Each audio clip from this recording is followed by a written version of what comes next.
She froze in the hallway, the cardboard box cradled in her arms, feeling heavier than it should. The fluorescent lights above flickered softly, casting shadows that made the office look colder than it really was. Her colleagues passed by silently, pretending not to notice, yet she could feel the weight of every glance, half pity, half judgment. The golden locket on top of the pile caught a stray beam of light, warm and intimate, amidst the sterile, impersonal space around her.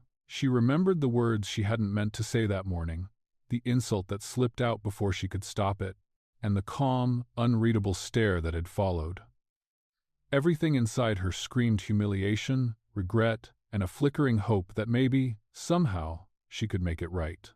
A man who seemed untouchable, feared, a stone in the world of power, had asked her to come to his house that evening. Why him? Why now? And what truth awaited her behind that invitation, a truth that could shatter her carefully maintained life or give her a chance she never thought she deserved? The question gnawed at her, unrelenting, as she stepped toward the elevator. If you've ever faced a choice that could unravel everything you thought you knew about yourself, this story might feel familiar. Let's begin. The cardboard box was already sitting on her desk when she walked in, its edges perfectly folded, as if someone had known she would need it before she did. The sight of it stopped Elena Ward in the doorway. For a moment, she simply stood there, feeling the faint pulse in her fingertips, wondering how a single piece of cardboard could hold so much humiliation. The office was quieter than usual. It often grew still in the late afternoon, but this silence had a different weight to it, like the room itself was holding its breath. A few coworkers lifted their heads when she entered, then quickly dropped their eyes, pretending to be deep in their screens. She felt the heat rise beneath her collar, that familiar, aching embarrassment she had spent most of her adult life trying to avoid. She walked toward the desk slowly, as if each step were being watched. It probably was. Her supervisor had spoken to her just minutes earlier, his voice soft, almost apologetic, telling her she was being placed on administrative leave until everything was sorted. He hadn't specified what everything was, only that HR would be in touch and that she should gather her personal belongings. Gather. A gentle word for a brutal moment. She sat down and let her hands rest on her thighs until they stopped trembling. The walls around her were the same pale eggshell color they had always been, the same framed prints of mountain ranges and motivational quotes. But now everything looked sharper, harsher, as if she were seeing her own life through the wrong end of a lens. Elena reached for the box. The cardboard felt cool under her palms. She placed her notebook inside first, then the ceramic mug she'd bought 10 years ago during a winter trip to Vermont. She wrapped the mug in a scarf so it wouldn't crack. Each small action made her throat tighten. It was ridiculous. Nothing truly devastating had happened yet, not officially. And yet, something inside her felt cracked already. Her eyes drifted toward the drawer where she kept the one thing she always took care to place gently. She opened it slowly. The gold locket lay on a folded napkin, just where she'd left it that morning. It had belonged to her mother, Linda, who had worn it nearly every day for 20 years. After Linda passed, Elena carried it to work like a quiet ritual, though she rarely opened it. Inside was a tiny picture of the two of them on a lakeside pier, her mother holding her hand, both laughing at something long forgotten. She lifted the locket now, feeling its familiar weight settle into her palm. The metal was warm from the desk lamp's glow, the only warm light in a room washed in fluorescent coldness. Placing it on top of her other belongings felt like setting down a piece of her own spine. A whisper drifted from the far side of the room. I thought she was smarter than that. The words weren't loud, but they slid across her skin like ice. She froze, her back stiffening. She didn't turn, she didn't need to. She knew the voice. She had heard it in meetings and break rooms and casual lunches. A coworker, not unkind, but not brave enough to hide their disbelief. Elena felt the heat surge again, spreading up her neck and into her ears. Almost metallic, sitting on her tongue like something she wanted to spit out but couldn't. She forced herself to breathe. In through the nose, slow, steady. Out through parted lips. Her therapist had once taught her that trick. That therapist had retired years ago, but the lesson stayed. It helped, A little, but not nearly enough. As she packed the last of her papers, she caught sight of her reflection in the darkened monitor. Her brown hair, slightly out of place from the humidity. A woman who had worked too hard to avoid moments like this. A woman who had always been careful, thoughtful, steady. She did not recognize the version of herself who had somehow ended up being the subject of hallway murmurs. A woman they whispered about. Is this who I've become? The thought rose uninvited, heavy enough to bend her posture. She shut the drawer gently, as if noise might shatter what little pride she had left. Her hands hovered over the box, a final time before she picked it up. It wasn't heavy, but her arms felt tired, like the weight belonged somewhere deeper. As she walked toward the exit, she felt every gaze, even the ones people pretended not to cast. The click of her shoes on the polished floor echoed in the quiet corridor. Steady and alone. When she reached the door, she paused for a fraction of a second. Unsure why she hesitated. Maybe because stepping out meant accepting that something had gone terribly wrong. Maybe because she didn't yet understand what that something was. She pushed the door open. The hallway outside was empty, colder than the room she'd left. The air smelled faintly of lemon cleaner, that scent she used to associate with Monday mornings and fresh starts. Today it only reminded her of endings.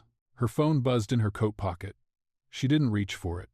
Not yet. She wasn't sure she could bear one more blow, not until she had a place to sit down, breathe, and gather whatever pieces of herself were still steady. As she moved toward the elevator, the question she had been avoiding all afternoon crept back into her mind, quiet and persistent. What exactly had happened this morning? And why, out of everyone in that building, was she the one paying the price? She tightened her grip on the box as the elevator doors slid open, bracing herself for whatever waited beyond them. It slipped out before she even felt the word leaving her mouth. 1 second, Elena was leaning against the break room counter, trying to steady her breath over a lukewarm cup of tea, and the next she heard her own voice, sharper than she meant, cut through the quiet hum of the refrigerator. A man made of stone, that's what he is. The word stone lingered in the air long after she said it, almost visible, almost solid. She wished she could grab it and swallow it back down, but it was too late. It was already hanging there, heavy and pointed. Her colleague, Marie, blinked at her over the rim of her paper cup. "Elena," she whispered, warning in her eyes, but not fast enough. Elena didn't know why she'd said it. Maybe because she'd been tired in that deep, aging way that sits in a woman's bones after too many years of carrying what she shouldn't have to. Maybe because the new CEO, Graham Hale, had walked through the office that morning with that tall, silent presence of his, the kind that made everyone straighten their backs and drop their voices. Or maybe because for the last 2 days, the entire finance team had been on edge, and no one would say why. She hadn't meant to call him cold. She certainly hadn't meant for anyone important to hear. She was venting, just for a moment, just to someone she trusted. Middle-aged women earned at least that small grace, didn't they? A little space to let out what hurt. But Marie's eyes had widened too far for it to be nothing. "Elena," she whispered again, softer now, "don't turn around." The room shifted. The fluorescent lights above her hummed louder, the kind of sound she usually ignored, but today it felt like a spotlight. Slowly, painfully, Elena turned her head. And there, reflected in the stainless steel fridge door, was the outline of a man, tall, still, arms loose at his sides, Graham Hale. Her stomach dropped so fast she felt dizzy. The reflection was clear enough to show the shape of his jaw, the set of his shoulders, the faint ripple of the overhead light on the dark fabric of his suit. But what struck her most was his posture, calm, unmoving, as if he were listening to something he had expected to hear. She spun around fully before she could think better of it. He was only a few feet away. She hadn't heard him walk in. She didn't know how long he'd been standing there, but she knew down to her bones that he had heard every syllable. "Mr. Hale," she breathed. He didn't blink. Didn't lift an eyebrow. His eyes, a shade of gray she had always found difficult to read, stayed fixed on her, as if he were taking inventory. Not judging, just observing. That made it worse. I didn't mean, she started. But the words tangled in her throat. He didn't reply. He only looked at her for one long, steady beat, the kind of moment that stretched enough to bruise. And then he turned slowly, deliberately, and walked out of the break room without a single word. No anger. No reprimand. Not even a flicker of annoyance. Just silence. The door's soft swing felt louder than anything he could have said. Elena stood frozen, her cheeks burning, her heart pounding in her ears. She tried to steady her breathing, but it shook anyway. She had been embarrassed before in her life, plenty of times. But this was different. This wasn't tripping over a curb or spilling coffee on a report. This was personal. This was her career. Marie exhaled slowly. "Oh God," she whispered. He heard everything. The words punched harder than she expected. Elena leaned against the counter, gripping the edge with both hands to keep herself upright. A wave of nausea rolled through her. She had done something foolish, careless, in a room where every sound traveled farther than it should. She swallowed hard. Her voice came out small, nothing like the confident woman she had once been proud to be. "What have I done?" Marie stepped closer, her expression softening. Maybe he won't care. Maybe he's used to it. But Elena knew the truth before Marie even said it. Middle-aged women weren't allowed mistakes like this. They weren't allowed to be careless with their words or their feelings. They had to be composed, measured, professional. Anything else could be misread, twisted, used against them. Especially in front of a man like Graham Hale. The rest of the break room felt cold. Now the tile floor, the metal counters, the humming fridge. The tea in her cup tasted bitter as she forced herself to take a sip, as if it could wash down the panic rising in her throat. People drifted in and out over the next few minutes, their glances flicking toward her with quiet curiosity. No one said anything. They didn't have to. She could feel the questions in the room. What would the new CEO do? Would he report her? Would she be called into HR? Would this be the thing that ruined the career she'd spent nearly 20 years building? She set her cup down, unable to drink more. The faint clink against the counter sounded too loud. Everything felt too loud. Her mind replayed the moment over and over, the word stone, the reflection on the fridge, the expression on his face. Or rather, the lack of one. Graham Hale was known for being unshakable, unreadable, precise. She'd heard rumors that he rarely raised his voice, that he made decisions with the calm finality of someone who didn't need to explain himself twice. Silence from a man like that. It wasn't mercy. It was something else entirely. She walked out of the break room eventually, though she wasn't sure how her legs carried her. The hallway felt longer than usual, lined with windows that filled the space with a bright, unforgiving light. She kept her eyes forward, phone clutched tight in her hand. What did silence mean from a man like him? She wasn't sure she wanted to know, but she suspected she was going to find out. She almost didn't turn when he said her name. The voice was too calm for a man she'd insulted. Too level, too certain. It moved through the empty hallway like a low note, steady enough to make her breath tighten. Elena. She froze mid-step, her purse half on her shoulder. The office had emptied out as the late light stretched across the windows, leaving only the faint hum of the ventilation system and the quiet echo of her own heartbeat. She didn't want to turn. She wasn't ready to see whatever expression waited behind her, but she turned anyway, because not turning felt worse. Graham Hale stood a few paces away, hands in the pockets of his charcoal coat, his posture relaxed in a way that made her even more nervous. He had taken off his suit jacket, loosened his tie just slightly still formal, but softened by the hour. She tried to read his face, but he had one of those expressions that held itself still, like a man who had spent years learning how not to reveal anything. She swallowed. "Yes? Mr. Hale?" For a moment, he didn't speak. He just looked at her as though weighing how much she could handle. She hated how small she felt under that gaze, like she was being measured for something she didn't understand. Finally, he said. Her fingers tightened around the strap of her purse. "Sir, about earlier, I..." This isn't about an apology, he said, cutting gently through her words. His tone wasn't sharp, that almost made it more unsettling. Come to my home this evening. Her breath caught. Your home? He nodded once. 7 o'clock. A short pause. I'll send a car. She opened her mouth, closed it, then tried again. I don't think that's necessary. I can.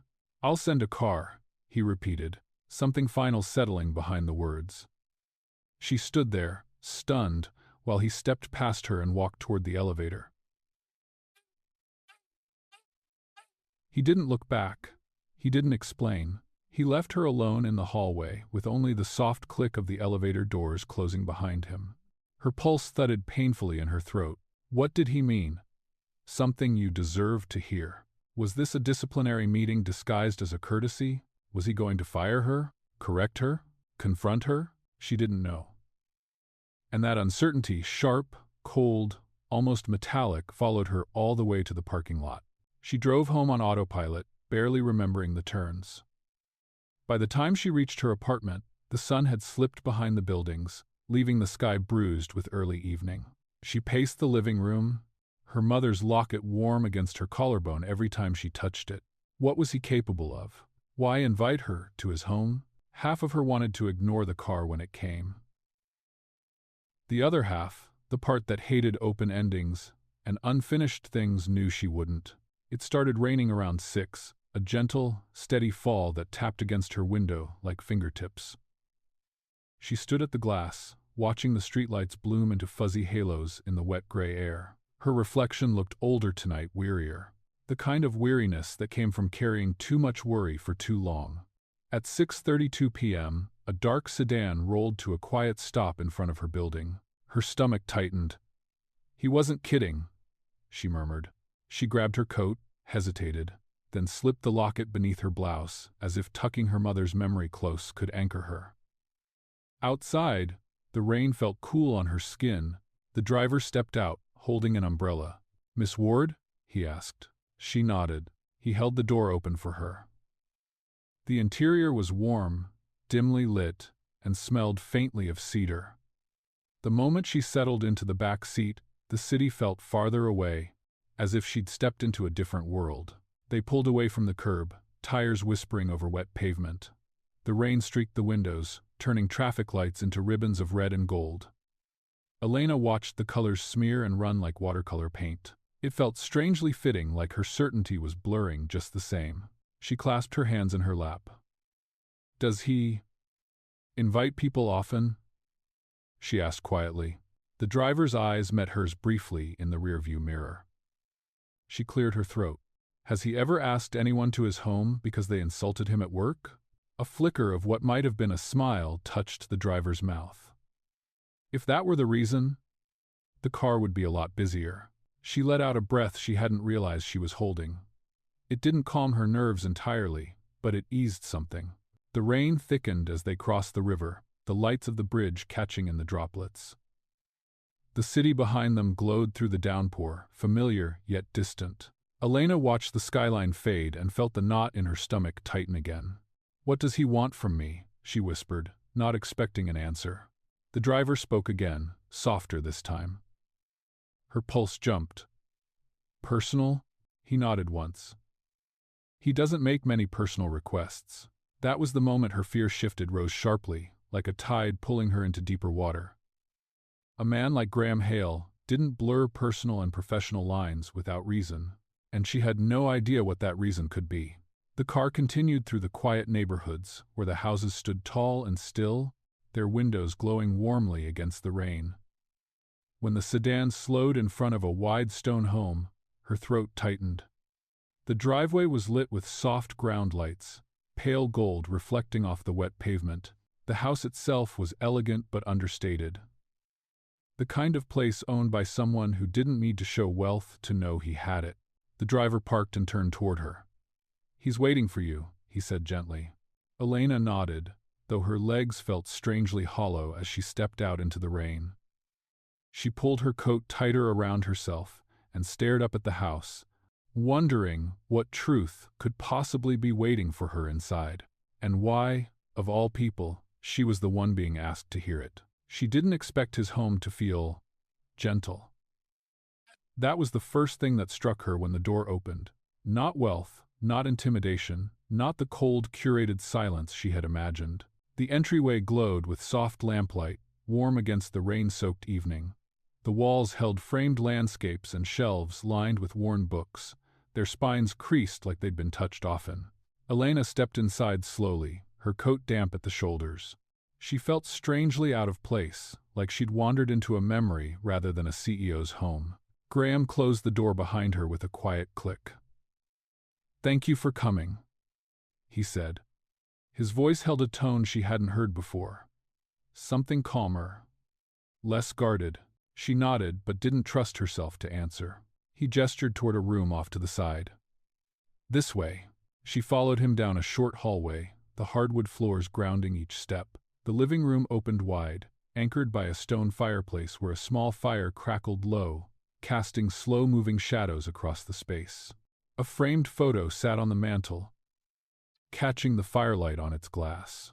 The place didn't match the man she saw in boardrooms, the one carved from routine, precision, and quiet command.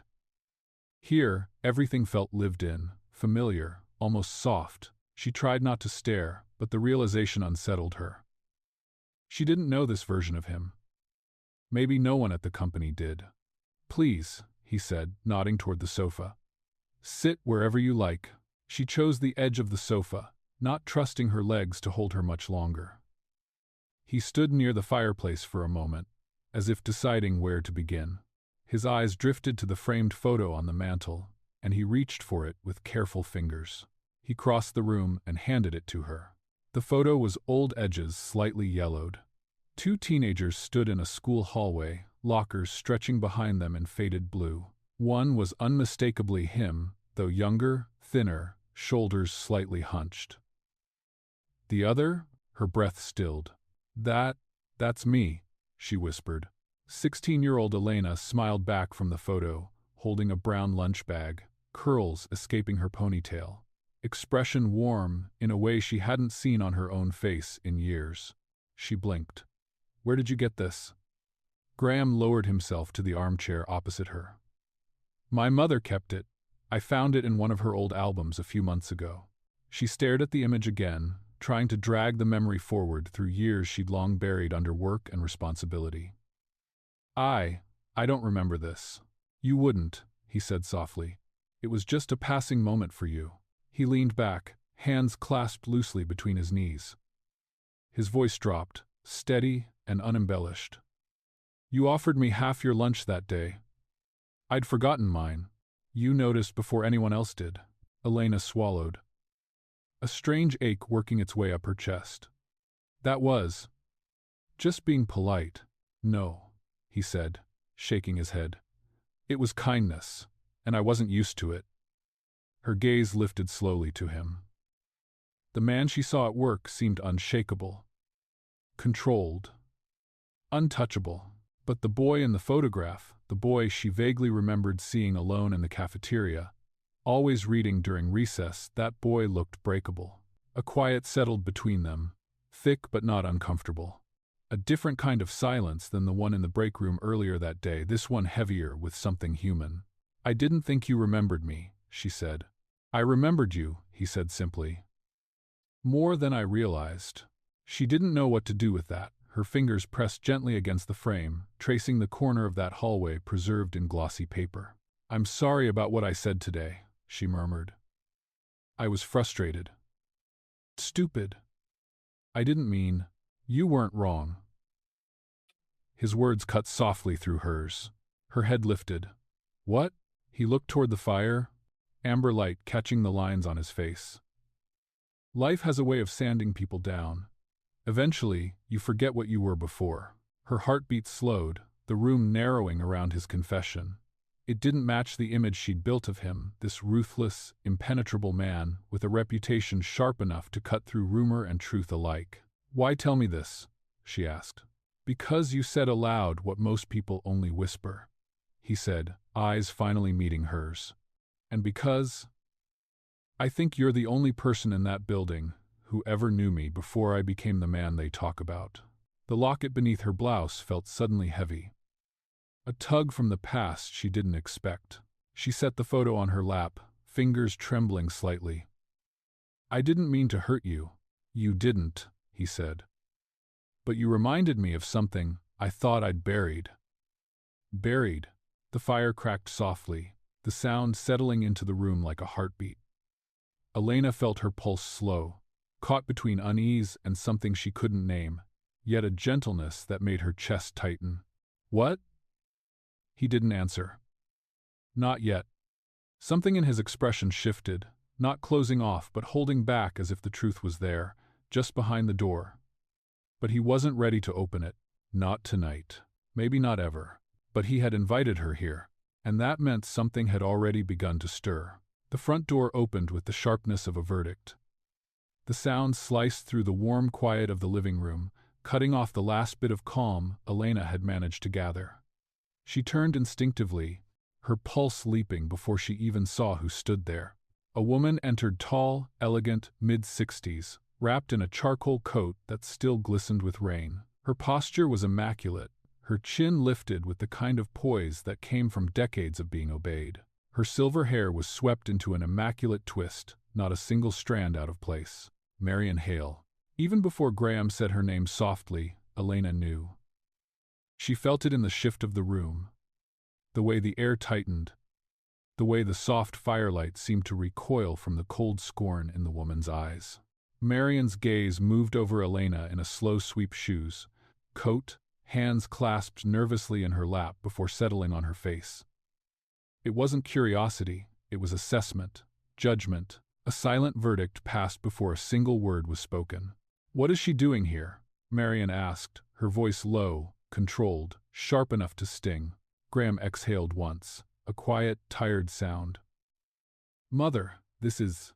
I know who she is." Marian snapped lightly, without raising her voice. Somehow, that made it worse. "The woman from your office."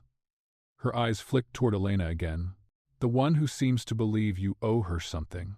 Elena felt her cheeks heat, though she kept her back straight. "Mrs. Hale, I think there's been a misunderstanding." "There usually is," Marian replied, removing her gloves one finger at a time. "Especially when someone sees an opportunity." She set the gloves on the nearest table, perfectly aligned. "Women like you always do." The words hit Elena like a small, precise blade. Not loud, not crude, but cutting. She took a slow breath, trying to steady the tremor beneath her ribs. "I didn't ask to come here," she said quietly. "Your son invited me." Marian's eyebrows lifted, not in surprise, but in disappointment. "Did he now?" She turned to Graham with a controlled, icy stare. "We talked about this. Appearances matter. This is personal," he said. "That is precisely the problem." Something flickered in his expression, an old wound. Maybe, but Elena couldn't read it clearly. What she could read was the tension, stretching between mother and son like a rope pulled too tight. Marian stepped farther into the room, her shadow stretching across the rug as a soft rumble of thunder rolled outside. Something about the sound made Elena's breath catch an echo of old storms, old memories she wished she didn't still carry. Marian's fingertips brushed the photo frame, still resting on the coffee table. The one of her and Graham at 16. Her eyes narrowed, just briefly. "You kept this out?" she asked him. "For a reason." Marian let out a quiet, humorless laugh. "And she's the one you chose to show it to?" "She was there," he said simply. Marian turned her head slowly toward Elena, and the weight of that stare made Elena's throat tighten. There was recognition in Marian's eyes, not of Elena herself, but of something older, something rooted in class, memory, fear. "You knew her mother," Graham said quietly. Marian stilled. The silence that followed felt like the room had dropped into deeper water. Elena's fingers tightened around the edge of the sofa cushion. "You knew my mother." Marian's jaw shifted slightly, a sign she did not appreciate being confronted with the truth. "I knew of her," she said. "She worked for a friend of mine." She paused, then added, "Briefly." Elena felt a sharp pinch in her chest. Briefly. That word again. Always the way wealthy women dismissed her mother, like she was temporary, replaceable, invisible. My mother worked hard her whole life, Elena said, surprising herself with how steady the words sounded. She wasn't. Marian raised a hand lightly, silencing her. Something inside Elena recoiled, tightening into a knot. She hadn't expected to feel this protective, this quickly, but the remark struck a nerve that had never fully healed. Mother, Graham warned softly. Marian ignored him. Her gaze pinned Elena again, sharper this time. I know women like you, she said, voice barely above a whisper but fierce enough to fill the room. Women who came from very little and believe they've finally found an opening. A chance, a man with power, a door they could slip through. Elena's breath trembled, but she didn't look away. That's not why I'm here. No? Marian's smile was thin. Then why are you here? I told you.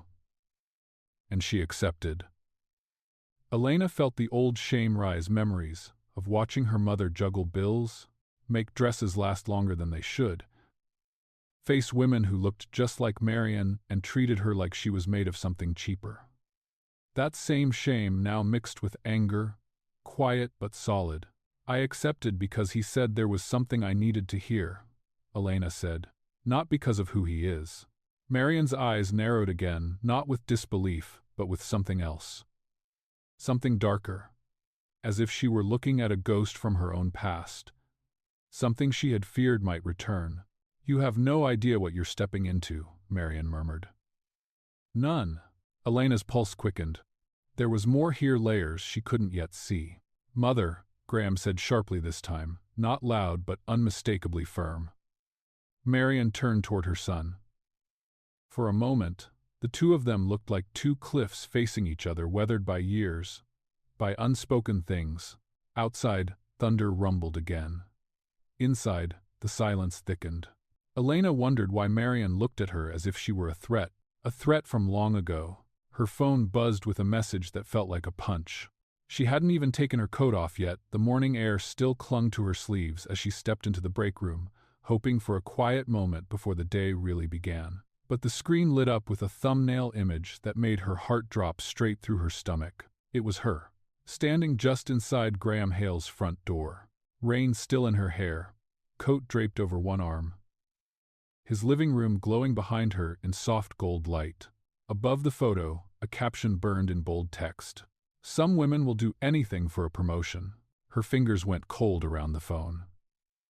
She felt the whole world tilt, not dramatically, but slowly, like a chair tipping back just enough to make her fear the fall. She opened the message. The photo expanded. The room seemed to close in on her. It wasn't just a private text. It was a screenshot from the company intranet, an anonymous user sharing it in a thread already filled with comments. She scrolled past phrases that blurred in her vision. So that's why she got invited to the exec meetings. Middle-aged desperation hits different. Guess Hale has a type. She forced her eyes shut, but the humiliation pressed through anyway, hot and sharp beneath her skin. Someone else entered the break room, the microwave humming as they warmed their breakfast sandwich.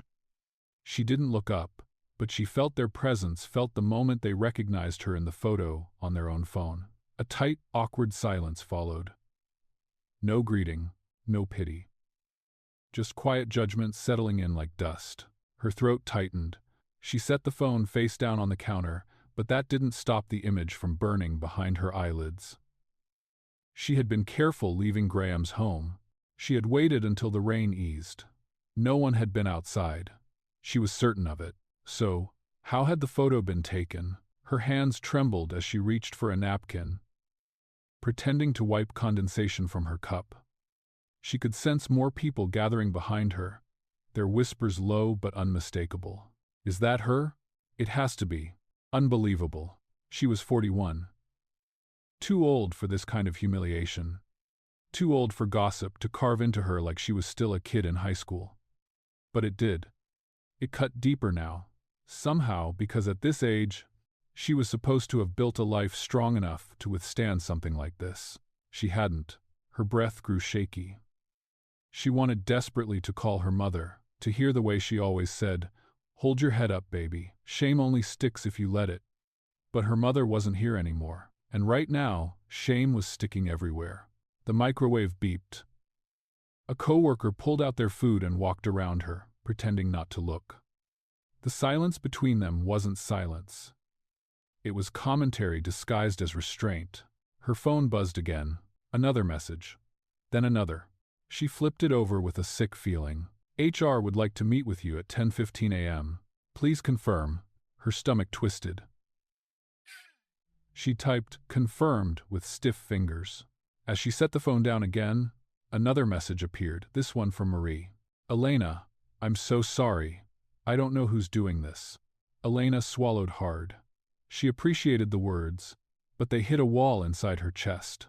Nothing could make this better. Nothing could undo the way the company now saw her. She tried to breathe through the growing panic, grounding herself by pressing her palm flat against the counter. But the image kept returning, the photo of her, standing near Graham, looking vulnerable, out of place, almost intimate. Had someone followed her? Had someone been watching his house? Or worse, had someone inside taken it?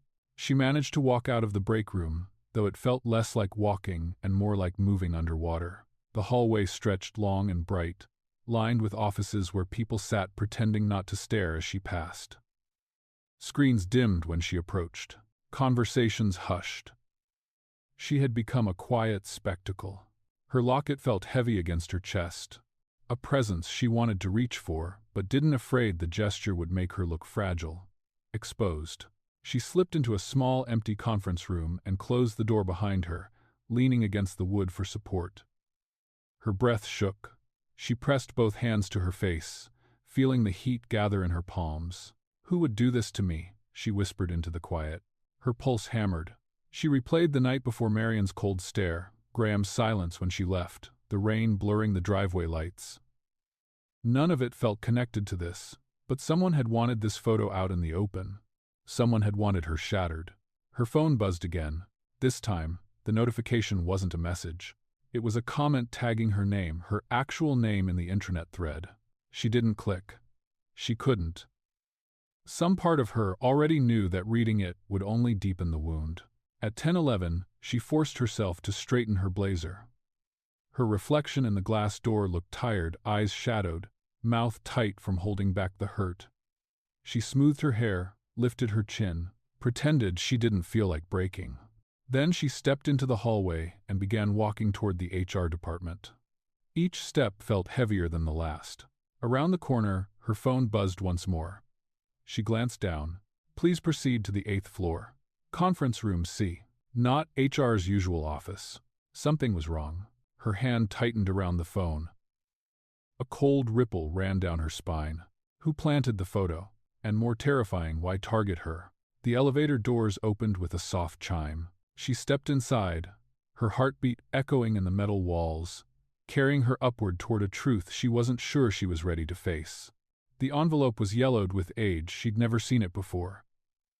It sat at the bottom of her mother's old cedar drawer, tucked beneath folded scarves and a half-finished crossword puzzle. Elena stared at it. Her breath held tight in her chest, as if opening it might disturb something sacred. The HR meeting had left her drained, small, hollowed out. She had driven home in silence, hands cold against the steering wheel, unable to shake the feeling that the company was closing in around her. The photo, the whispers, the shame, all of it clung to her skin like a layer she couldn't scrub off. She hadn't meant to go through her mother's things tonight. She wasn't in the right state of mind, but when she walked into her bedroom and saw her mother's old chest tucked against the window, the one she'd promised she would someday sort through her legs, carried her there before she could change her mind.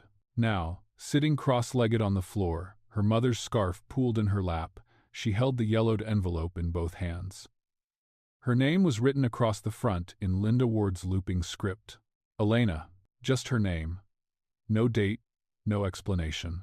Her throat tightened. She slipped a finger under the flap and eased it open. Inside was a single sheet of paper, soft, worn at the folds, and something taped to the bottom corner. A flash drive. She frowned, heart thudding. Her mother had never been comfortable with technology. A flash drive from her felt Foreign. Intentional. She unfolded the letter first.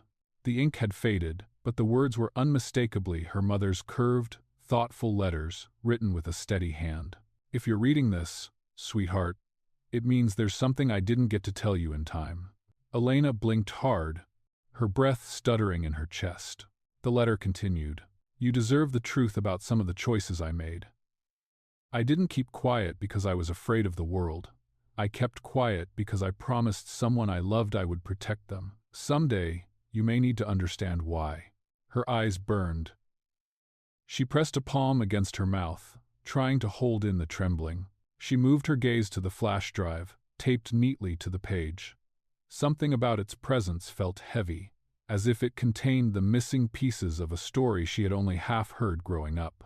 With hands that wouldn't quite steady, she retrieved her laptop from the nightstand and plugged it in. The screen glowed to life, casting a soft light across the room. She inserted the drive. A single folder appeared. Linda. Private. Her lips pressed together tightly. She clicked. Inside were documents, old financial reports, internal memos, scanned letters addressed to employees of Hale Industries. Her brow furrowed. She clicked one then another. They spoke of discrepancies, unexplained withdrawals, unauthorized transfers, all from more than 20 years ago. Her stomach turned. Her mother had known something big. At the bottom of the folder was a video file. She hesitated only a second before clicking it open. The image flickered, then steadied. Her mother sat in a chair near a bright window, sunlight warming the side of her face.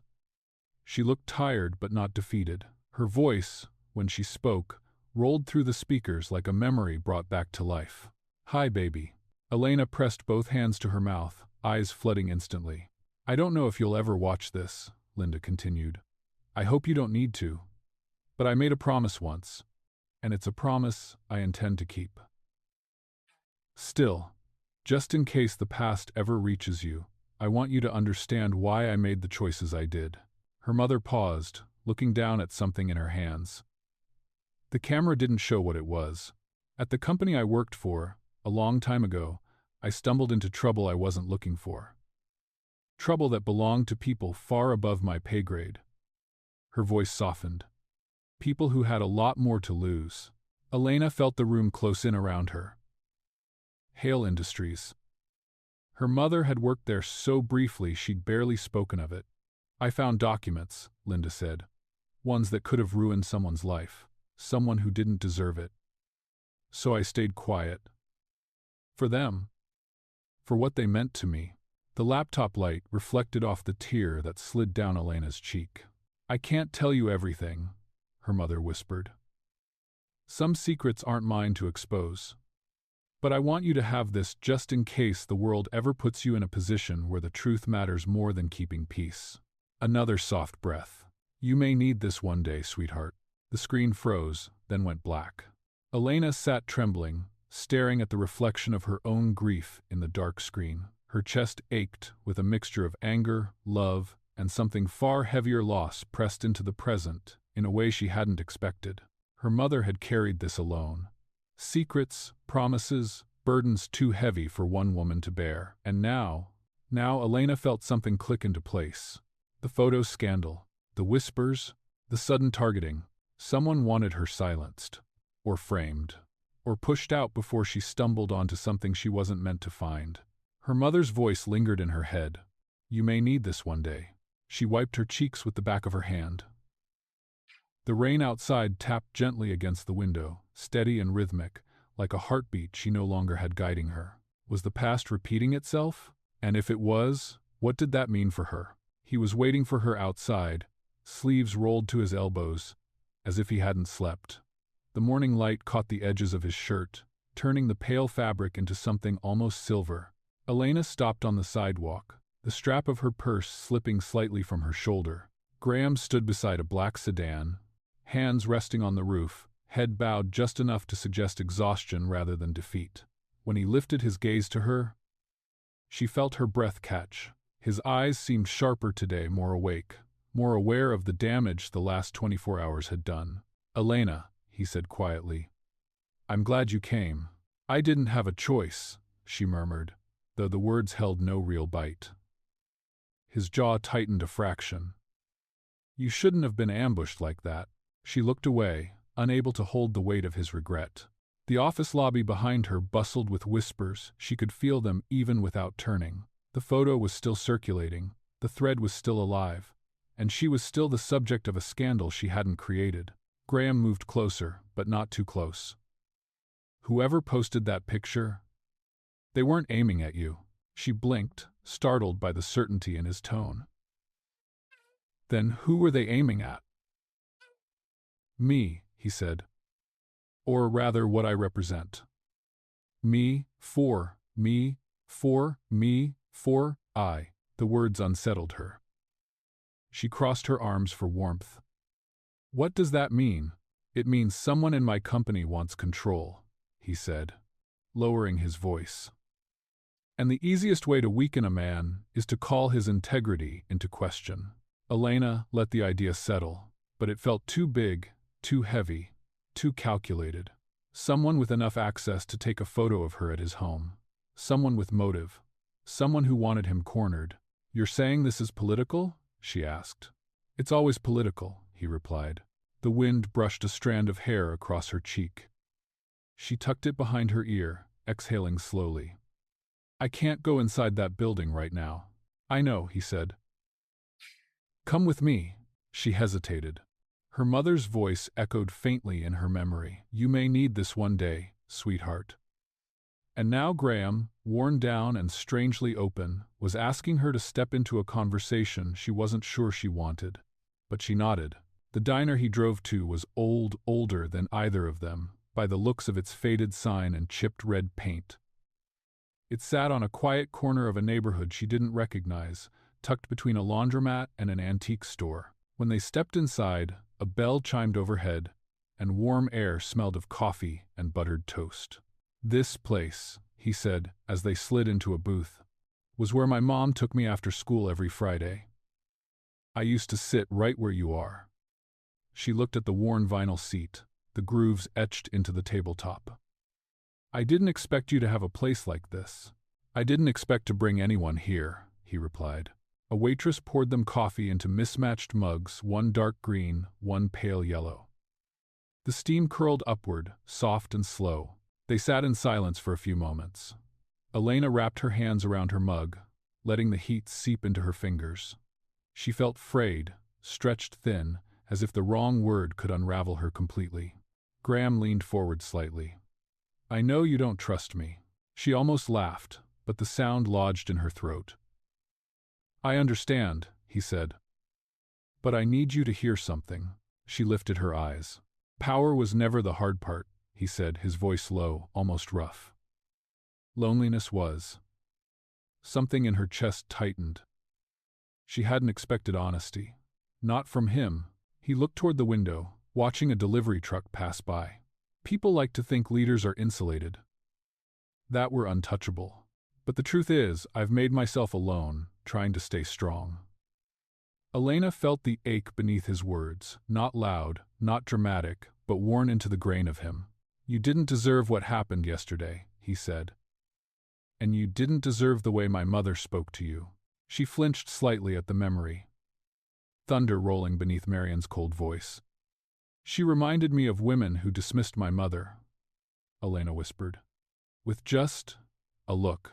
Graham closed his eyes briefly. She was wrong. Elena shook her head. Your silence that night. It made everything feel worse. He opened his eyes. I know, and I should have protected you.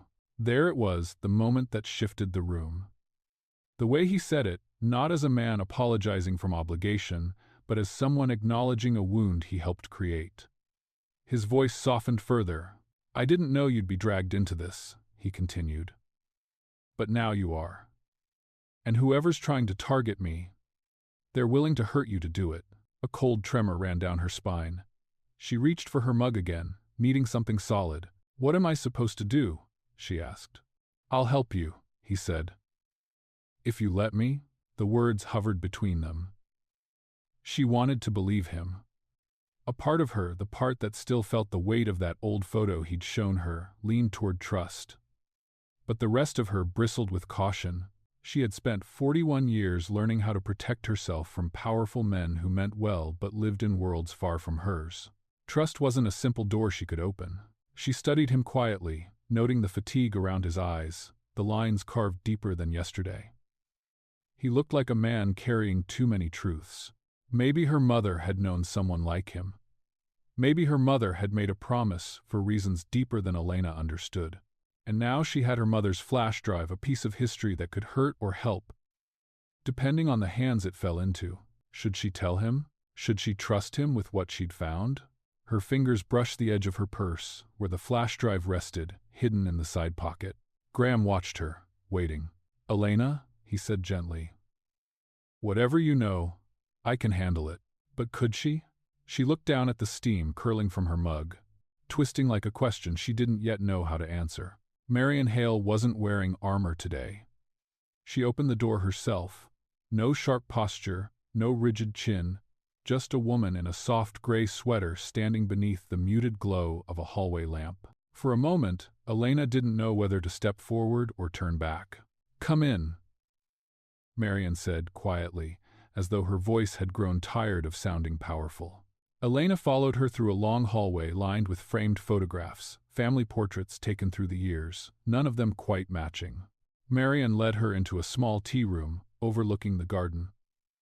The trees outside were bare, their branches like thin fingers tracing the winter sky. 2 teacups sat untouched on a delicate table, steam already fading. Elena hesitated before sitting. "I didn't expect you to call." "I didn't expect to," Marion replied, settling into the chair across from her. "But I owe you something." Elena folded her hands in her lap, bracing for a lecture, a warning, another veiled accusation. Instead, Marion looked at her with an expression Elena couldn't read, something brittle, something almost tender. "You look like her," Marion whispered. It took Elena a second to realize. "My mother? My mother?" "Yes." Marion's gaze softened at the name. Linda Ward. Hearing her mother's name in this house sent a tremor through Elena. She had never imagined Marion could say it with such warmth. "We were friends once," Marion continued. "Closer than sisters, at one point." Elena's breath caught. Her mother had never told her that. "She worked here?" Elena asked. "She did," Marion said. "Long before Graham took over. She was bright, principled, the kind of woman who didn't let power intimidate her."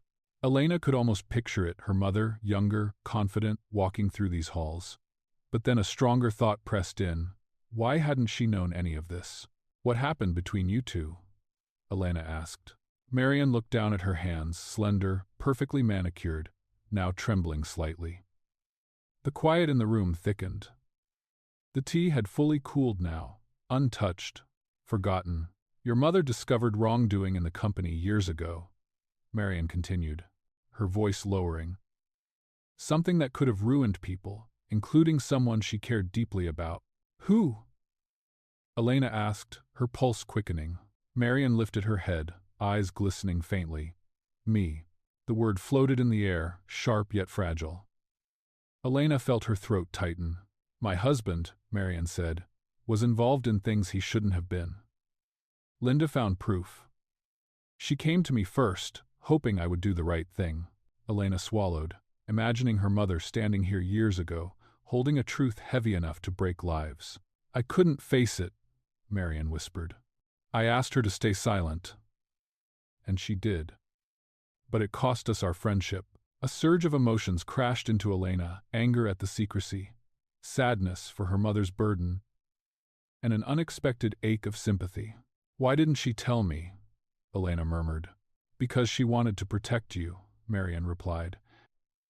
"And she believed I needed to choose my own path to redemption. I didn't. Not then." A tear slipped down Marion's cheek before she brushed it away quickly, almost angrily, as if the display betrayed years of practiced control. Elena leaned back, absorbing the truth. It reframed everything, the flash drive, the video, her mother's warning. "Yes," Marion said. "And they know you're her daughter." Elena's stomach clenched. "They think I have something?" "They're afraid you do," Marian said. Afraid you'll expose what your mother nearly did. Is that why they're targeting me? Elena whispered. Marian nodded. You were an easy way to strike at Graham, and to silence a threat they believe your mother passed on. The room felt suddenly cold, though the fireplace nearby burned gently. Elena looked down at her palms. They were damp. Mrs. Hale, Elena said slowly. Why are you telling me this now? Mrs. Hale, why are you telling me this now? Marian inhaled shakily. Because I recognized the look in your eyes the night we met. It was the same look your mother wore the day she walked away from this house, hurt, proud, and carrying truth she shouldn't have had to carry alone. Elena felt something inside her soften and break all at once. My biggest mistake, Marian said, voice trembling, was silence. Those 3 words hit the room like a quiet confession decades overdue. She had expected confrontation, warnings, icy resentment. Not this. Not a woman admitting she had failed someone she once loved. Someone who mattered to Elena more than anyone. Marian, Elena began, unsure what else to say. Whatever you found, Marian said, whatever your mother left you, it is yours to decide. But know this, your choice will shape more lives than you realize. Elena stared at the 2 cooling teacups, identical in shape, untouched and losing warmth by the minute. Somehow they looked like a metaphor neither of them needed to explain. Silence settled gentler this time, less like a wall and more like a bridge. Elena, Marian said softly, whose future depends on whether you speak or stay silent. Elena didn't have an answer yet, but she felt the question sink deep, and she knew she couldn't avoid it much longer. Elena set the flash drive between them like a small, dangerous truth. It rested on the wooden table in Graham's office, the morning light catching its metal edge the way sunlight sometimes sparks off broken glass. She didn't look at him right away, her heart was beating too sharply, pushing against her ribs in uneven waves. That's what my mother left, she said quietly. I think you should see it. Graham didn't move at first. His hands stayed flat on the table, steady, almost reverent, as if he understood how much of her past and her fear she had placed between them. Then he reached for the drive and nodded toward the projector screen on the far wall. Sit with me, he said. She walked around the table and lowered herself into the chair beside him. A heaviness settled in her chest, not dread, exactly, but the weight that follows a choice you can't take back. When the first document appeared on the screen, she felt the breath leave her lungs. It was worse seeing it displayed in a room like this, large, sharp, undeniable. Years-old banking records, internal emails, transaction anomalies that her mother had tried to piece together long before she knew she was sick. Linda did this alone? Graham asked, voice low. Most of it, Elena answered. And she kept it to herself when she found it tied back to someone important. His jaw tightened. Who? She pointed to the highlighted name at the top of the file. Thomas Whitford. Board member. Well-respected. Untouchable. Graham leaned back slowly. He's still pulling strings. Even now. The next folder opened, a short video. Elena hadn't watched it since the night she found it. Hearing her mother's voice again, soft, raspy, tired, sent a deep ache through her. If you're seeing this, sweetheart, it means something came back. Graham watched, silent. Elena clasped her hands tightly in her lap, nails biting into her palms. Your heart is stronger than mine ever was. Do what I couldn't. When the video ended, the room felt unbearably still. Graham exhaled, long and heavy. This isn't just evidence. This is a scandal that predates my father's death. It's buried deep. And someone thought I had it, she whispered. Someone thought I could expose them. Someone is afraid, he murmured. Afraid of the truth your mother kept buried. She looked at him, then truly looked. He didn't seem like the ruthless CEO people accused him of being. He looked like a man shouldering the collapse of an entire legacy. What do we do? She asked. He turned to meet her eyes. We bring it forward. Her breath hitched. You'll be going against your own board. It wouldn't be the first time, he said, almost gently. She searched his face for hesitation, for some flicker of calculation or self-preservation. She found none. "You're not doing this because of me," she said quietly. "No," he answered. "I'm doing it because it's time." He stood then, the flash drive in his hand, and walked toward the door. Elena froze. "Me? You were wronged, and you're the reason any of this came to light." She felt her pulse thrum in her throat. Being in the same room with those men, those people who had silently judged her, spread rumors, whispered about her, terrified her. But she rose anyway. Her mother hadn't raised her to be small. The boardroom was colder than she expected. The kind of cold that softened the edges of voices and made every expression look slightly more severe. Men in suits shifted when she entered. A few eyes widened. One man leaned toward another and muttered something she didn't catch. Graham placed the flash drive on the table.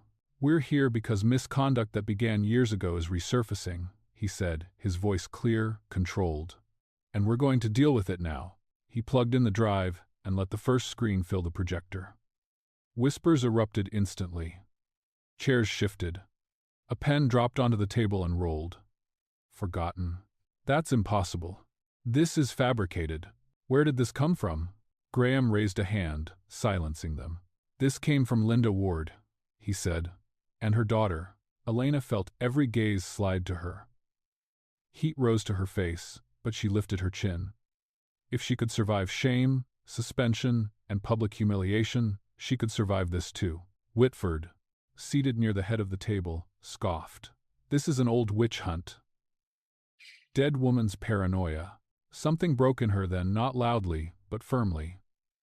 "My mother wasn't paranoid," she said. "She died carrying the truth." Whitford waved a dismissive hand. "You're overstepping, Miss Ward." "You are." Graham cut him off. "She isn't the one overstepping, Tom." The room stilled. "This is your mess," Graham said, his voice dropping into a controlled, lethal calm. Elena felt a tremor ripple through her, not fear this time, but something like vindication. More files flashed on the screen, more proof, more emails, more connections no one had been brave enough to confront. When the video of her mother played, the room went completely silent. When it ended, one board member closed his eyes. Another exhaled through clenched teeth. Whitford was pale. Graham turned off the projector. "As CEO, I'm calling for an internal investigation, effective immediately." "This will destroy us," someone murmured. "No," Graham said. "This will save us." The words, spoken with conviction, hit Elena like a steadying hand. "You'll regret this." "I regret staying silent," Graham replied. Elena didn't realize she was breathing heavily until the meeting adjourned and the room emptied, leaving only her and Graham standing in the dimmed light. "You did it," she whispered. "No," he said softly. "We did it." She felt the truth of that settle deep inside her. But beneath the triumph, a new fear unfurled, slow, quiet, unmistakable. "Graham," she said, forcing steady breath, "what happens when the truth is bigger than justice?" He didn't answer. Not yet. And somehow, that silence felt more dangerous than anything they had faced so far. She unfolded the letter slowly, afraid of what the past might say. The paper had yellowed around the edges, the way old memories tend to soften with time. But the handwriting, delicate slants and careful curves, was unmistakably her mother's. Elena sat at her dining table, the evening settling around her with the hush of a house that had learned to become sanctuary after long days. The locket lay open beside the letter, the tiny hinge catching the warm lamplight. For a moment, she let her fingertips trace the rim, grounding herself before she began to read. The letter started with a name she didn't recognize at first. Then she did. The man her mother once loved. Her breath tightened. She hadn't expected that part of the past to resurface. Not now. Not when the present was already heavy with truths she was only beginning to understand. Linda wrote about a kindness she found late in her life, a gentleness she hadn't thought she deserved. A man who had seen her worth before she learned how to name it herself. A future they almost had until the truth about the company, about his involvement, about loyalty and principle, forced her to walk away. Elena felt the ache under her ribs deepen as the letter unfolded into confessions of regret, of choices made with the best intentions but still sharp with consequences. Her mother had written it and tucked it away, never sending it, never daring to let her heart speak its full truth. She reached the last line. "If my daughter ever finds this, tell her I'm sorry for the things I couldn't finish. And tell her she must never shrink herself for the sake of someone else's comfort." Elena closed her eyes. For a moment, she felt her mother's presence like a hand resting lightly on her shoulder, a warmth she hadn't let herself feel in years. When she opened her eyes again, the world felt softer. She took out a blank sheet of paper, and she began to write. She wrote to the man her mother once loved, not out of obligation, but out of the need to release something that had lived too long inside her. She wrote about forgiveness, about understanding that grief wears many shapes. She wrote about her mother's strength, about her own search for it, and about the silence they both had inherited and learned to break. When she reached the end, she folded the note gently. Then she set it beside her mother's letter and whispered, almost to the quiet in the room. The ache didn't vanish, but it eased as if given permission to finally breathe. Later that afternoon, she found herself standing outside Graham's office again, half expecting whispers or stares. Instead, the space felt different. Steadier, more respectful, as though the truth had carved out room for dignity. "Come in," Graham said when she knocked. He stood near the window, sleeves rolled again, looking more at ease than she'd ever seen him. The winter sun cast pale gold along the side of his face. When he turned toward her, something warm flickered in his expression. "I have something I need to talk to you about," he said. She nodded. "So do I. But, you first." He gestured for her to sit. "Elena, everything you did, bringing the evidence forward, standing by it, handling the fallout with integrity, the company changed because of you. That wasn't just me," she said softly. "Maybe not," he replied. "But you were the beginning." He paused, watching her with the kind of attentiveness that made her heart steady rather than race. "There's a position," he said. "Head of Compliance and Internal Review. It's a leadership role. One that requires someone who isn't afraid of the truth.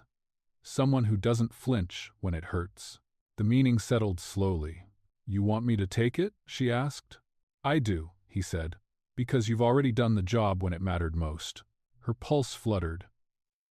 She thought of the old fear, the fear of being seen, of being misjudged, of standing in rooms where she'd always felt lesser. But she also thought of her mother, of the flash drive, of the letter she had just written and chosen not to send. She thought of the locket open beside the page, reflecting light she finally understood she was allowed to claim. "This is a lot," she whispered. "I know," Graham said. "Take your time." She looked out the window, watching the bare branches sway against the pale winter sky. Something in her settled with surprising clarity. Not an answer, not yet, but a sense of direction she hadn't felt in years. She pressed her fingers to the table, grounding herself. "Mom," she breathed under her breath, so quietly Graham didn't hear. "I think I'm finally okay." But even as the words left her, another question rose quiet but insistent. If she accepted the promotion, what future would come with it? And what would it change, not just for the company, but for her? The thought lingered, delicate and unresolved, as she lifted her eyes to meet Graham's. The plaque shimmered in the morning sun. The Linda Ward Mentorship Center. Elena stood a few feet away, hands clasped in front of her, watching the silver surface catch the light like something alive. The wind lifted gently, carrying the faint scent of cut grass from the courtyard. People milled about behind her, their voices soft, respectful, touched with the warmth that comes when a community recognizes something meaningful. She drew in a long breath. Seeing her mother's name etched in metal, it felt heavier than she expected. Heavier, and yet somehow lighter, too. As if a part of her mother had finally stepped into the world again, no longer hidden, no longer carrying secrets alone. Marian approached quietly from the side, not with the sharp steps Elena remembered, but with something slower, more tempered. She wore a simple navy coat, her hair pulled back at the nape of her neck. When she reached Elena's side, she didn't speak at first. She simply looked at the plaque, eyes softening. She would have been proud, Marion said finally. Elena turned her head slightly. I hope so. No, Marion said gently. I know so. There was no bite in her tone today, no guarded edge. Just sincerity worn thin by years of regret. Elena felt that sincerity in her chest, a warmth she hadn't known she needed. Guests began taking their seats beneath a canopy set up on the lawn. Folding chairs lined up in neat rows, a small podium at the front, and bouquets of wildflowers arranged along the walkway. Someone had chosen them carefully. Soft yellows, gentle whites, quiet blues. Her mother's colors. Elena? A staff member called softly. We're ready whenever you are. She nodded, then turned back to Marion. Thank you for coming. Marion's eyes glistened. Thank you for letting me. Elena walked toward the podium. Each step felt steady, grounded. The air carried that early morning brightness that made every detail stand out. The gleam of the metal plaque, the gentle flutter of program brochures, the crisp brightness of winter sunlight lingering across the lawn. When she reached the podium, the small audience grew still. She touched the edge of the wooden stand, grounding herself. Thank you all for being here, she began, her voice steady but warm. Today isn't just about a building. It's about a legacy, one built quietly, without recognition. By someone who believed that dignity was worth protecting. Even when it cost her, people leaned in, her gaze drifted to the plaque, to her mother's name catching sunlight like a blessing. My mother believed that every person deserved fairness, Elena continued. Not because they earned it, but because they were human. She taught me that integrity isn't something you talk about, it's something you choose, often in silence. Often when no one sees. She paused, breath hitching softly. Graham, sitting in the front row, lifted his gaze to her, steady and assuring. This center, she said, is for anyone who has ever felt unseen. Anyone who has been talked over, underestimated, or expected to be small. It's a place to learn, to grow, to find strength in truth. Her voice softened. It's also a reminder that silence may protect others, but it can also bury us. My mother carried truths she shouldn't have carried alone. And today, I hope we honor her by choosing something different, by choosing to speak, to stand together, and to help the next generation find their voices sooner than we did. A quiet hush settled across the audience. Elena felt the words settle inside her like a deep exhale she hadn't realized she'd been holding. When she stepped back from the podium, the applause was soft but full, like a warm hand placed gently on the shoulder. Graham approached her afterward, sleeves rolled as always. Though today, there was something different in the way he moved, lighter, less guarded. He held a bouquet of wildflowers, the same soft mix that lined the walkway. These were her favorite, he said, offering them. Elena accepted them slowly, fingers brushing his. How did you know? He gave a faint, almost shy smile. I asked someone who remembered her. She swallowed, touched more deeply than she expected. She would have liked you, she murmured. He shook his head gently. I'm not sure about that. I am, she said. They stood together beside the plaque, sunlight brightening the silver as though the morning itself was blessing the moment. People around them began drifting toward the building, ready for tours and conversations. But Elena stayed where she was, letting the warmth of the sun soak into her skin. I've been thinking, she said quietly, about everything that's happened. Everything I've carried. Graham waited. I'm proud of her, she whispered. And for the first time, I think she'd be proud of me too. She set the bouquet at the base of the plaque, arranging it carefully so the blossoms framed her mother's name. As she stepped back, a question rose inside her, not urgent, not frightening, just open. Now that she had let go of the weight, reclaimed her voice, and stepped into the strength her mother had left her. What was she building now that she was finally free? The answer didn't come yet, but she could feel its shape forming, bright and full of possibility. The city hummed below them, its lights flickering like distant stars caught in glass and concrete. Up here, on the rooftop terrace of Graham Hale's apartment, the world felt smaller and quieter, contained in the circle of the two of them. Elena held a glass of red wine, warmth from the liquid seeping into her hands, as she leaned back against the cool stone railing. The breeze teased her hair, brushing against her cheeks, carrying the faint scent of rain-soaked pavement from the streets below. She hadn't expected this kind of calm. Not after the week that had burned through her like wildfire. Not after the scandal, the threats, the revelations. And yet, here, above the buzz of the city, there was a rare stillness that made her chest unclench. Graham appeared beside her, balancing his own glass. He leaned slightly against the railing, his posture relaxed in a way she hadn't seen before. No power suit today, no sharp edges, just a man who had endured decades of ambition, solitude, and self-imposed walls, now letting the night air reach him. "You've been quiet," he said softly. The words weren't a reprimand. They were gentle, probing without pressure. "I've had a lot to think about," she admitted, tracing the rim of her glass with her thumb. "About everything." He nodded, eyes fixed on the horizon, where the sun had just given way to the deep indigo of night. The first string lights above them flickered in the breeze, soft gold illuminating the small rooftop garden they had arranged together. "I'd imagine," he said, "that seeing your mother's legacy realized, it changes things." Elena looked at him. The line of his jaw caught the light. The vulnerability in his posture made her stomach tighten not in fear, but in recognition. He had carried so much alone, and now he was here, sharing this space with her, quietly, without expectation. "It makes me realize that some battles, maybe we don't have to fight alone."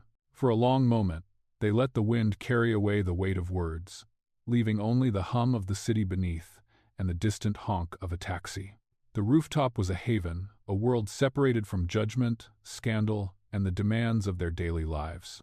The scent of the wildflowers from the mentorship center lingered faintly in her coat pocket, a subtle reminder of why she was here, why she had endured, and why she had survived. "You know," Graham said, after a pause, "I never thought I'd feel like this. Not with anyone. But being here, it doesn't feel like I have to be strong all the time. Not with you." Her heart skipped. She had imagined moments like this, of course. Quiet, simple, moments where connection might bloom without ceremony or obligation, but actually hearing it, seeing it in him, gave a different weight to the thought. She realized that strength didn't always have to mean armor. "I didn't think I could feel safe again," she said, voice low, wondering if he could see the same fragile trust that was forming in her chest. "You are safe," he said, with quiet certainty. "As safe as anyone can be in a world like ours." The string lights swayed again, casting delicate shadows across their faces. She smiled faintly, feeling a tension she hadn't realized she was holding begin to dissolve. They sat there in silence, glasses in hand, the shared comfort of understanding, slowly knitting a bridge across the spaces of fear and hesitation. Finally, Graham's voice cut the quiet. "You're not afraid of me anymore?" he asked softly, almost teasing, though the seriousness lingered beneath the words. Elena set her glass down gently, looking at him with a calm she hadn't known she possessed moments before. "Not anymore," she said. The words felt like a quiet declaration, one that neither demanded response nor demanded a promise. It was simply truth, small but unwavering. For the first time in months, maybe years, the world seemed to shift slightly.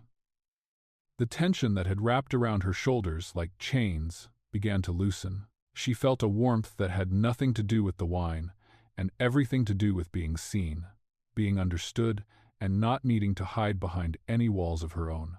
They spoke then, softly, about choices, about mistakes, about the weight of lives lived with responsibility, and the occasional need to let go. No grand proclamations, no confessions of romance or declarations of forever. Just conversation. Quiet, honest, human. Elena found herself laughing softly at a memory he shared of a childhood diner he had once worked at, and she was surprised at how easily her own laugh joined in. The city lights glimmered beneath them like a constellation, each one a silent witness to the quiet evening. Elena realized that she was learning, in these simple, unassuming moments, that healing could be gentle. That connection didn't have to be explosive or dramatic, it could be the subtle brush of understanding, a shared smile, or the safety of someone's presence. Graham reached out instinctively. brushing a strand of hair back from her face, a gesture tender and uncalculated. She didn't flinch. Instead, she allowed herself to let the moment exist as it was, fragile and real. The breeze picked up again, making the string lights dance, reflecting softly in the rims of their glasses. She felt a cautious hope rising in her chest, something quiet but insistent, a hope that even after years of missteps, misunderstandings, and missed chances, there could still be a gentle opening to something new, something worth leaning toward. "Do you think?" she began, then paused, words faltering as she searched for the courage. "Do you think it's possible to start over? At our age?" He looked at her, eyes thoughtful, considering the question without haste. "I think it always is," he said finally, and there was no hesitation, only quiet, unshakable truth. Elena smiled, letting herself absorb that, letting herself believe it just enough to feel its lightness. She let the city hum around her, the stars blinking faintly above, and the rooftop, with its gentle sway of string lights, became a place suspended in time between past mistakes and future possibilities, between grief and renewal, between fear and trust. And though the night stretched on and they said nothing more, she carried a profound sense that some stories, at least, could end gently, leaving room for new beginnings, leaving space for quiet hope to grow. She stood on the sidewalk, the evening sun dipping low behind the skyline, casting long, warm shadows across the pavement. In her hand, she held a small key, its metal smooth and surprisingly warm despite the fading light. It was nothing like the keys she had held before office doors, car doors, apartment doors. It carried neither expectation nor obligation. This key represented choice, freedom, a life she hadn't dared imagine until tonight. Graham's voice broke the quiet around them. "Not a promise. Just a choice," he said, gesturing toward the modest coastal cottage in Maine. His eyes, steady and calm, seemed to measure whether she understood. It wasn't a ring or a declaration, not a chain disguised as a gift. It was an offer. Soft ground to rest on whenever the world became too heavy. A refuge from the storms life had repeatedly thrown her way. Elena felt her chest tighten with an unfamiliar combination of awe and disbelief. Even in moments of achievement, the shadow of what she had lost, her mother, her dignity, the career she had fought to protect, haunted her steps. And now, here was something entirely different. A tangible assurance that she could rest, simply because she deserved it. She looked at Graham, searching for hidden motives, for the hint of an expectation she had missed. But there was none. His presence was calm, unpressured, a silent acknowledgement of all the years she had endured. And in that, she recognized an extraordinary gift, the permission to accept care, not as dependence, but as liberation. The locket around her neck warmed against her chest as she turned the key in her fingers. A familiar weight, both of memory and legacy, mingled with the new sense of possibility. The sunlight glinted off its gold surface, a tiny spark reflecting her own resolve back at her.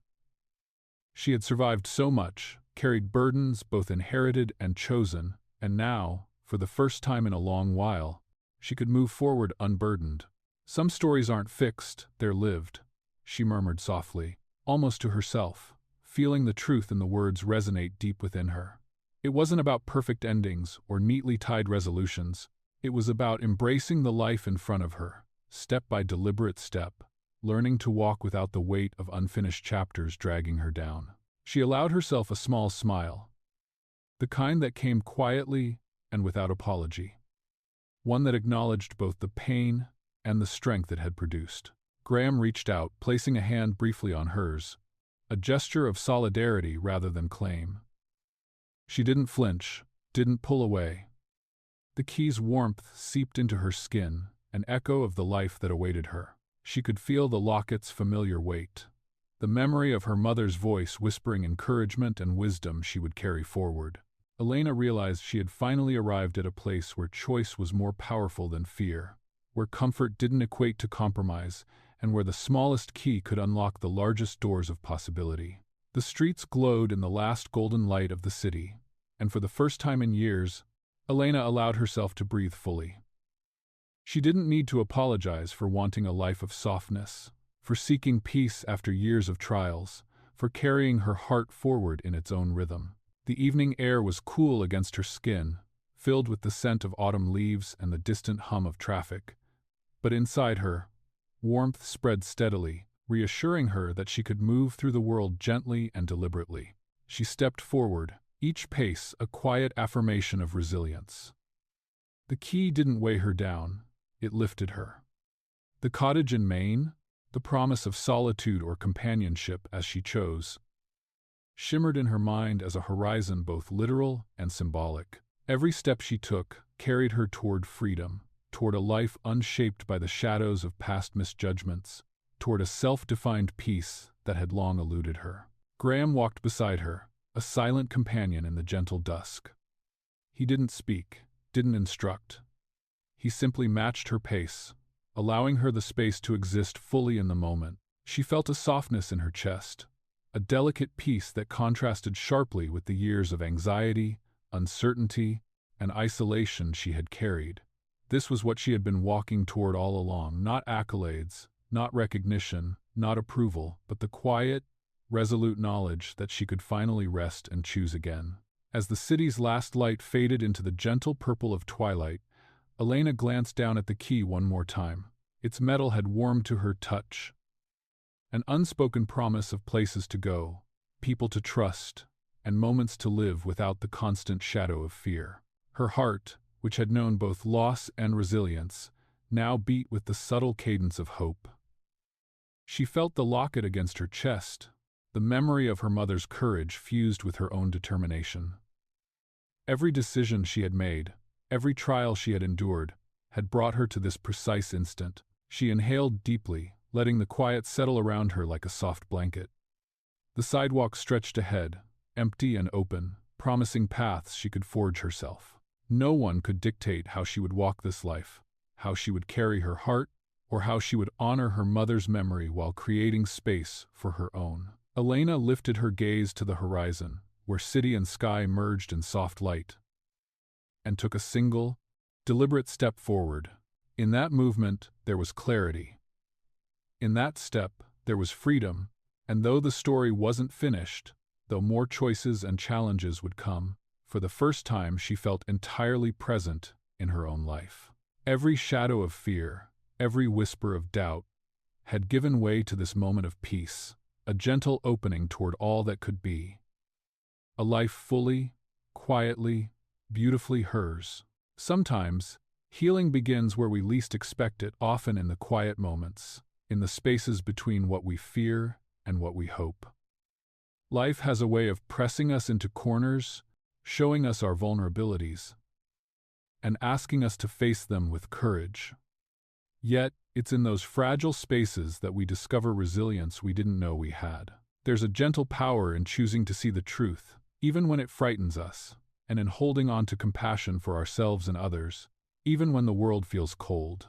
Sometimes letting go of what we cannot change and embracing the paths we've been afraid to walk opens doors to connection, understanding, and quiet joy.